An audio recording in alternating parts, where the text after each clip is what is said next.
Dear External Affairs, Minister Jaishankar, you speak for a country that carries on its tongue the cadences of Ghalib and Mir, of Iqbal and Faiz, a civilization whose greatest voices turned pain into poetry and disagreement into delicacy.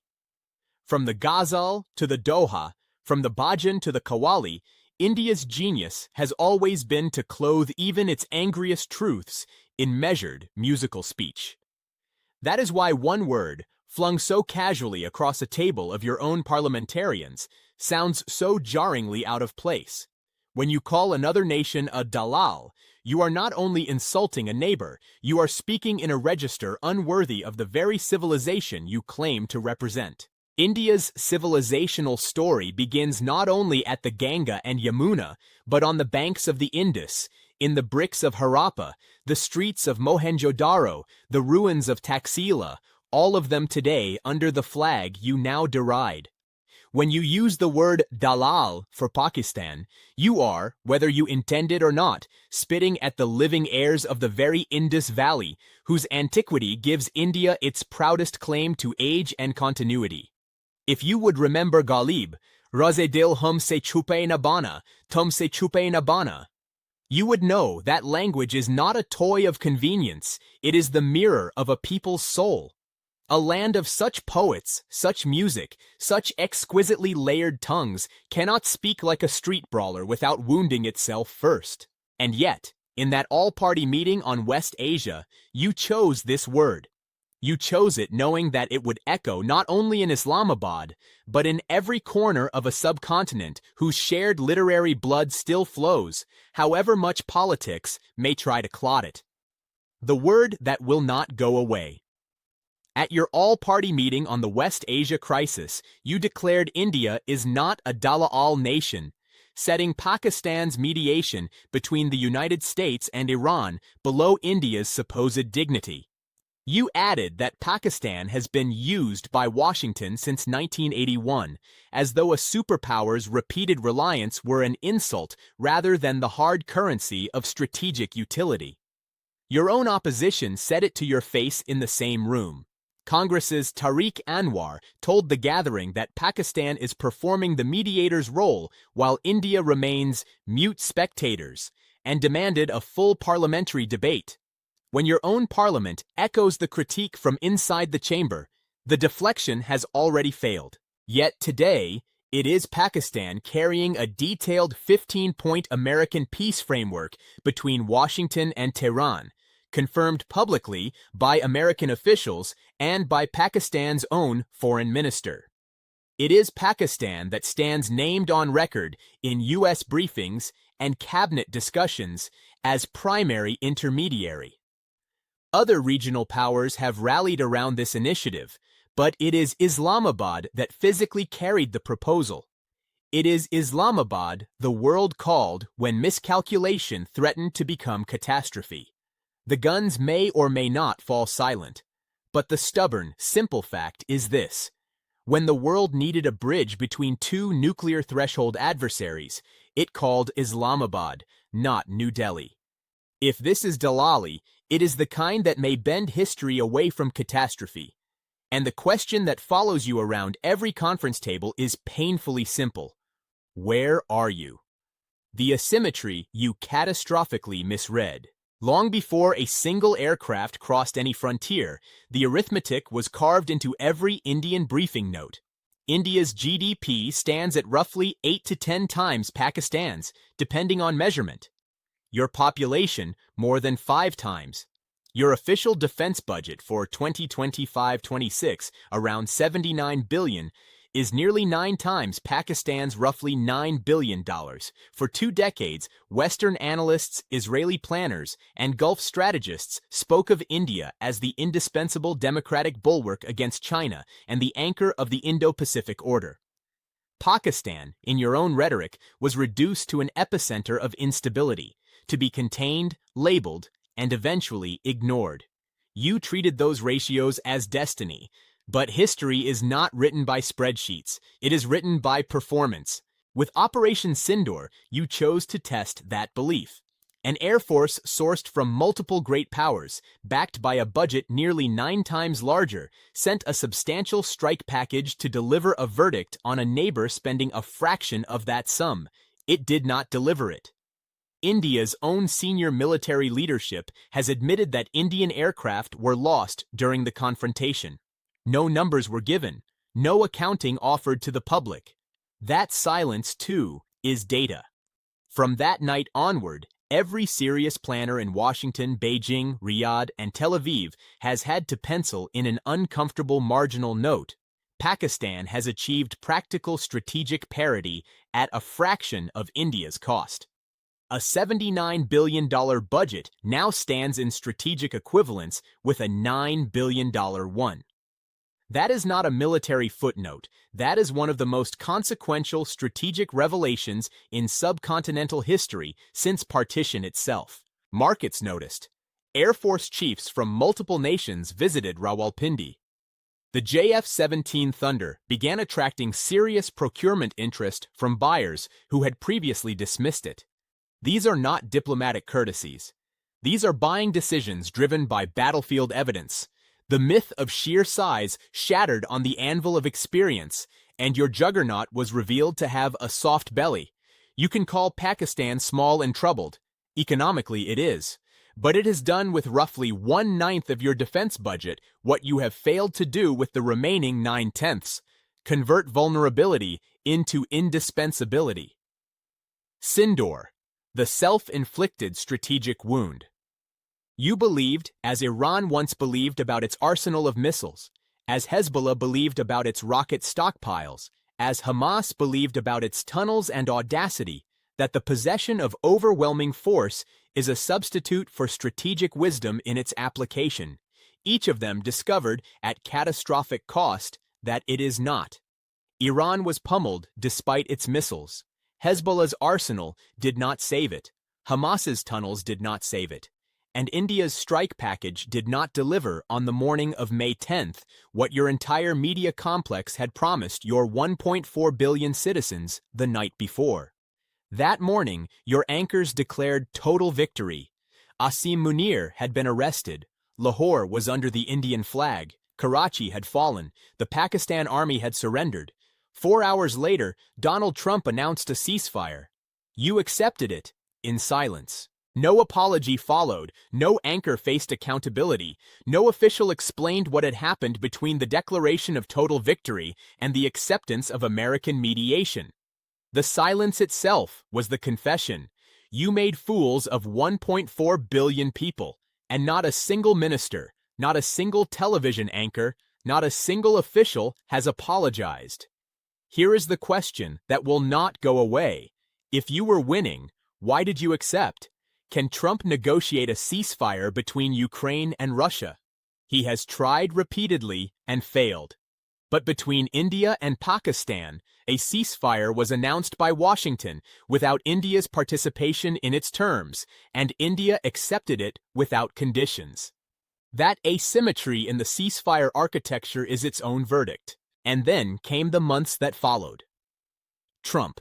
The same Trump to whom Modi flew in February 2025 as a supplicant, offering $500 billion in investment, positioning himself as the first keeper of the new presidency, the same Trump for whom Modi filled a stadium in Houston and chanted, "Howdy Modi," the same Trump who was brought to Ahmedabad for a campaign-style rally, spent the subsequent months publicly praising General Asim Munir. Courageous, brave, a sincere man. Pakistan discussed in U.S. cabinet meetings as a bridge, as indispensable. The man you went to such extraordinary lengths to impress, that man spent the months after Sindoor honoring the military leadership you had tried to humiliate. Putin's biggest strategic mistake was Ukraine, entering with a juggernaut, watching it stall, and discovering that the world recalibrates not on declared power, but on demonstrated performance. Sindoor is India's Ukraine. The juggernaut was exposed, and once a juggernaut is exposed, the fear that sustained 3 decades of strategic assumptions evaporates. You cannot rebuild it with a bizarre insult. Used, or indispensable. You say Pakistan has been used by the United States since 1981. Let us walk that road with open eyes. From Pakistani soil, the Soviet advance into Afghanistan was broken, halting Moscow's century-old ambition to reach warm waters at terrible cost in Afghan and Pakistani lives. India, by contrast, chose the comfortable side of non-alignment, supporting Soviet positions in international fora, while Pakistan paid the price of frontline resistance. It was through Islamabad that Nixon and Kissinger stitched together their opening to China in 1971, a quiet maneuver that bent the global balance of power for half a century and reshaped the world India now navigates. After 2001, the entire American-Afghan project depended on Pakistani supply lines, intelligence cooperation, and physical basing, while India collected strategic goodwill from Washington without sharing equivalent scars or costs. And today, as a 15-point American peace framework travels to Tehran via Islamabad, confirmed by both American and Pakistani officials, Pakistan is doing what it has done at every hinge moment of modern geopolitics, making itself the necessary passage. Biden had virtually no substantive engagement with Pakistani leadership across his presidency. Pakistan was invisible in Washington. Then came Sindoor. Now Pakistan appears in U.S. cabinet discussions as a trusted bridge between nuclear threshold adversaries. You gave Pakistan that. Your strategic miscalculation handed Islamabad what no Pakistani diplomatic effort could have secured in a generation. This is not decorative use, like a prop at a summit photograph. This is the quiet work of an indispensable middle power. You call it Dalaali. The world calls it mediation. The honors you cannot deploy Prime Minister, your office lovingly curates a gallery of foreign distinctions. You are the most decorated Indian leader abroad in history. More than 24 state honors from foreign governments, spanning Gulf monarchies, European capitals, African nations, and Pacific states, accumulated across nearly 100 foreign visits over 13 years. The Order of Abdulaziz Al Saud from Saudi Arabia. The Order of Zayed from the UAE. The Order of the Nile from Egypt. The Grand Cross of the Legion of Honor from France. The Grand Collar of the State of Palestine. Yes, from Palestine itself. These were meant to mean something. Symbols of a rising India, linchpin of the Quad, architect of the India-Middle East-Europe corridor, moral voice of the Global South, the Vishwaguru. Yet as war scorched Iran and the Gulf, as oil routes trembled and migrant workers watched the skies, it was not the Vishwaguru whom the world called to the table. It was the country you still teach your public to despise. Saudi Arabia, the UAE, Qatar, states that once draped you with their highest orders, now quietly send for Islamabad when the conversation turns serious. Your medal cabinet overflows.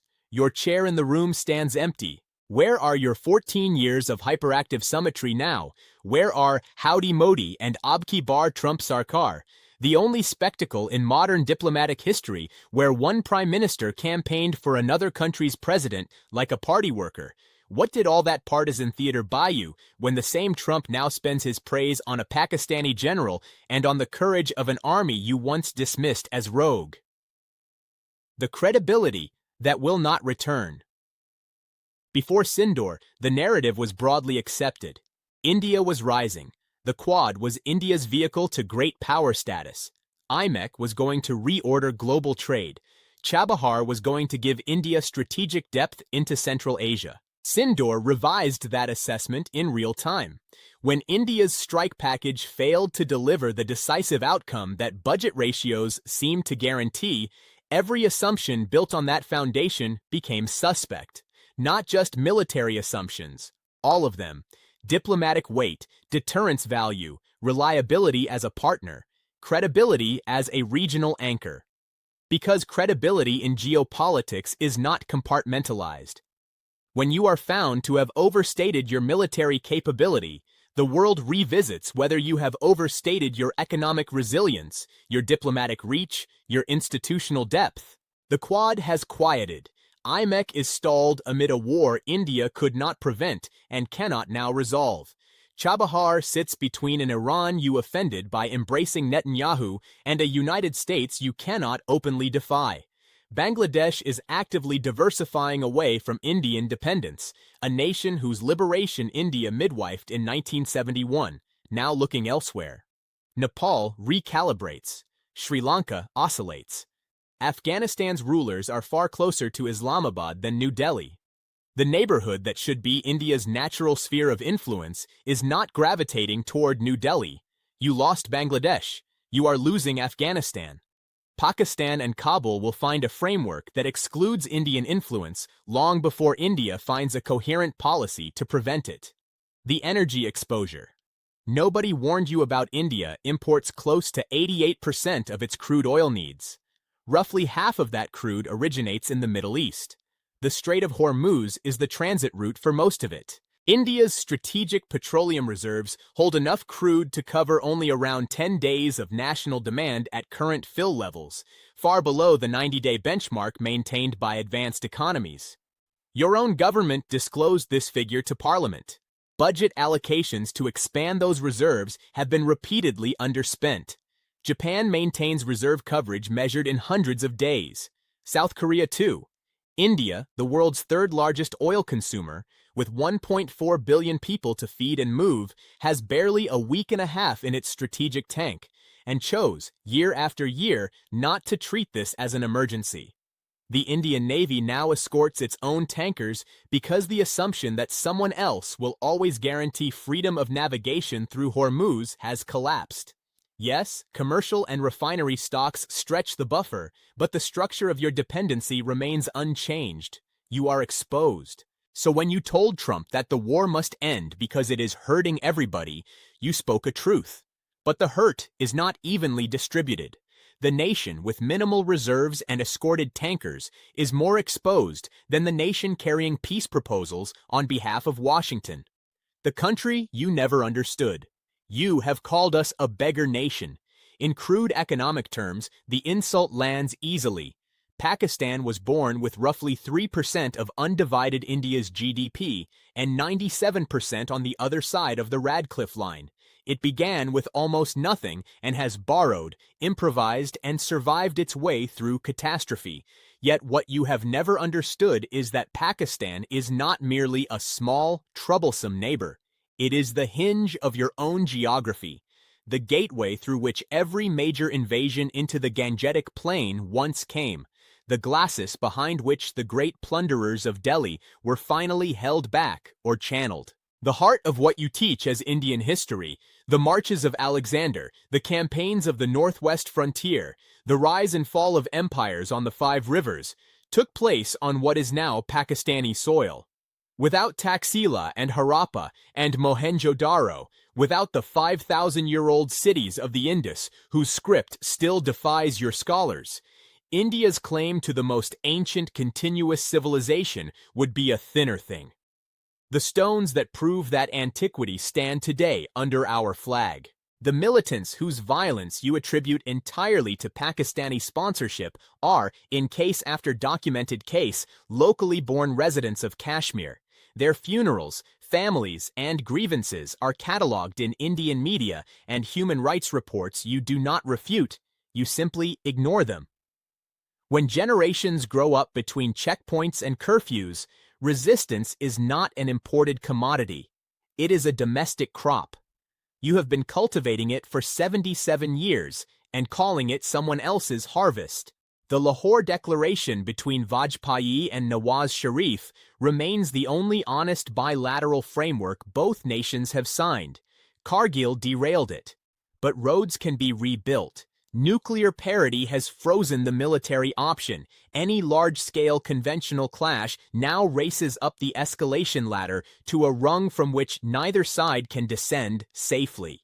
Pakistan does not possess nuclear weapons for territorial expansion.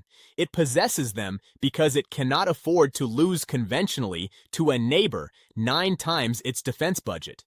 Sindoor demonstrated that conventional defeat is not on offer. The deterrent now operates in both directions with new credibility on both sides. The Taliban contradiction. You cannot explain India built its civilisational brand on secularism, constitutional democracy, and the dignity and education of women. These are not incidental claims. They are the foundation of everything that distinguishes India as a moral force in world affairs. And then, your national security establishment found tactical utility in engaging the Taliban, the same Taliban that banned women from universities, from workplaces, from public spaces, that executed women in football stadiums, that destroyed the Bamiyan Buddhas under the gaze of a watching world. Pakistan condemned that destruction. Pakistan's Taxila Museum stands as one of the finest Buddhist heritage sites in Asia. The Lahore Museum holds the fasting Buddha with scholarly care that any great civilization would be proud of. Meanwhile, Indian officials sat in formal settings in Kabul with the men who destroyed those monuments, because the enemy of your enemy had temporarily acquired tactical value. You opposed the Afghan freedom struggle from 1979 to 1989, standing effectively with the Soviet Union in diplomatic forums, arguing against the very resistance that eventually halted communist expansion. Now you embrace the inheritors of that era's worst impulses while lecturing Pakistan about values. This is what true Dalaali looks like, bartering away your own stated principles, for Palestine, for women, for constitutional democracy, whenever they become inconvenient to short-term positioning, then calling someone else a broker. The contradictions that erode you. India proclaims secularism, constitutionalism, and the dignity and education of women, yet sits with a Taliban government that bars girls from classrooms. India long championed Palestine at the United Nations, yet poses with those who bombard Gaza. You speak of women's rights at Davos and democracy at the G20, and then seal quiet deals with medieval misogyny in Kabul.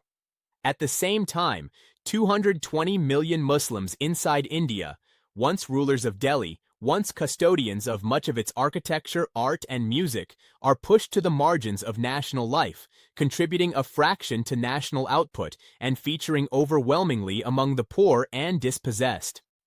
You ridicule the state across the border while presiding over a polity where those communities have never been more marginalized.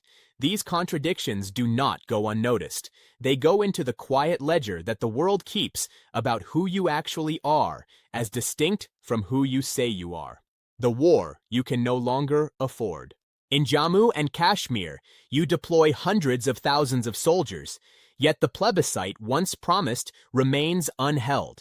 You speak as though all resistance is manufactured across the border, even when your own media reports funerals of local boys whose only foreign contact was a checkpoint. You imagine that with one more show of force, one more Sindoor, you can finally fix Pakistan and silence Kashmir. But nuclear parity has frozen that dream. Any large-scale conventional clash would race up the escalation ladder to a rung from which neither side can climb down safely. War with Pakistan is no longer merely costly. It is unthinkable for any leader who wishes to leave his people alive and his economy intact. You once hoped to keep Pakistan under your thumb, diplomatically, militarily, economically. Instead, you now face a neighbor that, despite poverty and turbulence, sits in the discussions of the very superpower you aspired to impress, and that your own diplomats must now watch playing the role you wanted India to own. The honest reckoning.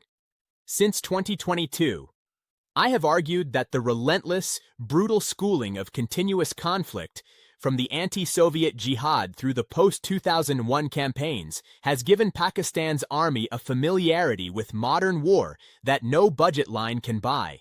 Sindoor did not create this reality. It merely stripped away the illusions surrounding it. You can continue to throw the word Dalaal across the border for domestic applause, even as your own opposition quietly notes that Pakistan now plays mediator while India sits mute. Or you can ask the questions that serious statesmen eventually must.